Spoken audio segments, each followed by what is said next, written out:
ಕಾಶೇಶ್ವರ temple. ಕಂಬಗಳು ನೋಡ್ರಿ ಎಷ್ಟು ಮಸ್ತ್ ಕೆತ್ತನೆ ಇದೆ ನೋಡ್ರಿ, ಎಲ್ಲ ಮಷಿನ್ ಕಟ್ಟೆ.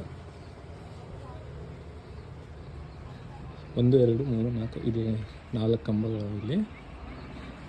ಇದೆಲ್ಲ ಕಾರಿಗಿರಿ ನೋಡ್ರಿ, ಇದು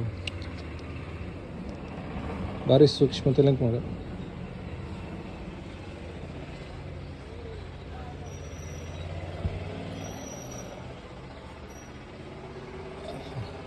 ಇಲ್ಲಿ ನೋಡ್ರಿ, ಇದು ನಾ ಯಾವ್ಯಾವ ಟೆಂಪಲ್ಗೆ ಹೋಗಿನಿ ಆ ಟೆಂಪಲ್ನಾಗ ಅದ ನೋಡ್ರಿ. ಇದು ಎಲ್ಲ ಈ ಸೀಲಿಂಗ್ನಾಗ ಎಲ್ಲ ಟೆಂಪಲ್ನಾಗ ಸಿಗ್ತದೆ ಇದು. ಅದು ಲಿಂಗ ಒಳಗೆ ಹೋಲಕ್ಕೆ ಅವಕಾಶ ಇಲ್ಲ, ಬಟ್ ಕಾಣಿಸ್ತಾ ಇಲ್ಲ ನೋಡ್ರಿ. ಬಟ್ ಅಲ್ಲಿ ನೋಡ್ರಿ ಕಂಬ ಶೈನ್ ಮಾಡ್ಲತ್ತಾವು. ಯಾವ ಕಲ್ಲು ಯೂಸ್ ಮಾಡ್ಯಾರೋ ಏನೋ, ಮೋಸ್ಟ್ಲಿ ಮಾರ್ಬಲ್ ಇದ್ದಾವೆ.